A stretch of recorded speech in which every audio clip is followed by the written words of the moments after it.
नमस्कार, मैं हूं माही सिंह और आप देख रहे हैं नेक्स्ट 9 न्यूज। बिहार की सियासत में उथल पुथल देखने को मिल रही है। जी हां, जब से विशेष राज्य दर्जे की मांग उठी थी तब से कहीं ना कहीं माना ही जा रहा था कि नीतीश कुमार अब इस बात को लेकर अड़ सकते हैं और अगर भारतीय जनता पार्टी उनकी मांगों को कबूल नहीं करेगी तो वो इस्तीफा देते हुए भी नजर आएंगे। अब ऐसे में आरजेडी इसी बात को लेकर नीतीश कुमार को घेरता हुआ नजर आ रहा है। दरअसल इस बार विशेष राज्य को दर्जे देने की जो बात है वो भारतीय जनता पार्टी ने इस बार के बजट में खारिज कर दी। और जब नीतीश कुमार सदन में जा रहे थे तो जब उनसे मीडिया पूछती है तो उस पर वो कोई जवाब नहीं देते हैं, बल्कि हंसते मुस्कुराते सदन में चले जाते हैं। अब उन्होंने ये भी बोला कि जो भी होगा धीरे धीरे आपको पता चल जाएगा।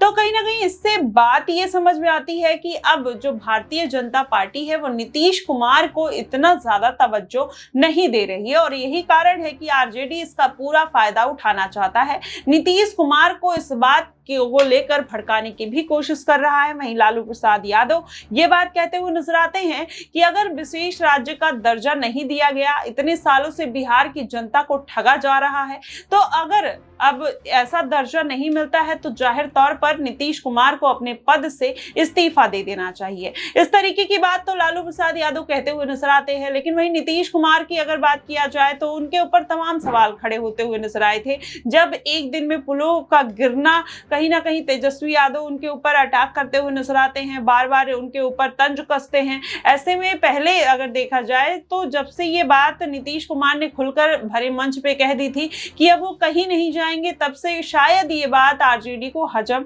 नहीं हो रही, जिसके बाद तेजस्वी यादव का जो हमला है वो नीतीश कुमार के ऊपर ज्यादा हो जाता है। लेकिन ऐसे में अगर पूरा समीकरण समझा जाए तो बिहार की जो राजनीति है कहीं ना कहीं उसमें किस तरफ वो जाते हुए नजर आए। जैसे नीतीश कुमार है, इसके पहले वो 9 बार मुख्यमंत्री बन चुके हैं और 9वीं बार में वो जरूरी नहीं कि हर बार उन्होंने चुनाव जीता है, वो सरकार किसी भी कोई भी चुनाव जीते लेकिन सरकार नीतीश कुमार की ही बननी है और वो तय है। ऐसे में ये बात आरजेडी को भी बहुत अच्छी तरीके से पता है और बीजेपी को। तो कहीं ना कहीं नीतीश कुमार एक बैलेंस बनाने की भूमिका में हमेशा से रहते हैं। ऐसे में इस बार भी जिस तरीके से भारतीय जनता अल्पमत में आई और कहीं ना कहीं बहुमत तक पहुंचाने के लिए नीतीश कुमार का बहुत बड़ा योगदान है, जिसकी वजह से भारतीय जनता पार्टी इस बार सत्ता में काबिज हो पाई तीसरी बार।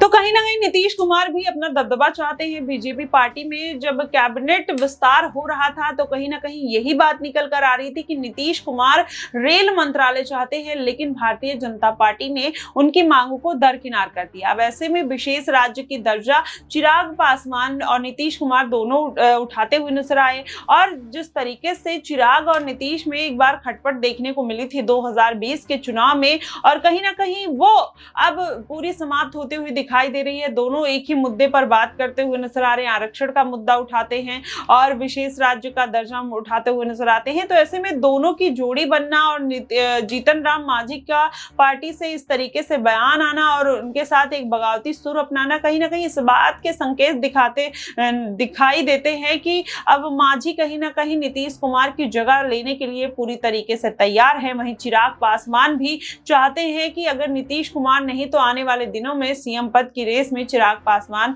आ जाएं। वैसे में इस बार 5 सीटों पर चिराग पासवान की पार्टी जो है वो जीत दर्ज करती है। वहीं जीतन राम मांझी एक सीट पर भी कहीं ना कहीं कैबिनेट में अपनी जगह बना लेते हैं और यही बात जीतन राम मांझी खुलकर कहते हुए नजर आते हैं कि जेडीयू के साथ गठबंधन में आने पर उनको कुछ भी नहीं मिला। जब वो सीटों की मांग करते थे तो उनकी मांगों को दरकिनार कर किया जाता था, लेकिन जब से वो भारतीय जनता पार्टी में आए हैं तो उनको पहली बार में ही कैबिनेट में मंत्री पद मिल जाना कहीं ना कहीं उनके लिए सौभाग्य की बात है और वो भारतीय जनता पार्टी को खुलकर सपोर्ट करते हुए नजर आते हैं और बार बार नीतीश कुमार को क्रिटिसाइज एक तरीके से कह लीजिए या फिर एक उनके ऊपर तंज कसते हुए नजर आते हैं, जिससे ये साफ तौर पर पता चलता है कि कहीं ना कहीं अब एनडीए में बगावत शुरू हो गई है। बात बिहार की ही नहीं है, बात है महाराष्ट्र की भी कर लेते हैं और उत्तर प्रदेश की भी कर ले, तो कहीं ना कहीं अब हर जगह से जो भी सहयोगी दल है गठबंधन में वो कहीं ना कहीं इसी बात से नाराज है कि आरक्षण का मुद्दा, विशेष राज्य का मुद्दा और नौकरियों की नियुक्ति का मुद्दा कहीं ना कहीं ऐसे से जो मुद्दे हैं भारतीय जनता पार्टी उन सभी मुद्दों में फंसती हुई नजर आ रही है। और लगातार अगर देखा जाए तो विपक्षी पार्टियां भी कहीं ना कहीं बेरोजगारी, शिक्षा, महंगाई के मुद्दे पर और जो विकास कार्य नहीं हो रहे उसके मुद्दे पर भारतीय जनता पार्टी को घेरती हुई नजर आती है। वैसे में देखना दिलचस्प होगा कि आखिरकार नीतीश कुमार किस तरीके से खेला करते हुए नजर आ सकते हैं, किस तरीके से पूरा समीकरण बनता हुआ नजर आएगा। क्या नीतीश कुमार वाकई में इस्तीफा दे देंगे या फिर आने वाले दिनों में आरजेडी के साथ जाकर फिर से शामिल हो सकते हैं, ये देखना दिलचस्प होगा। आपको क्या कुछ लगता है आप हमें कमेंट बॉक्स में जरूर बताइएगा। फिलहाल के लिए बस इतना ही। देश और दुनिया की तमाम खबरों के लिए हमारे साथ बने रहिएगा नेक्स्ट 9 न्यूज पर।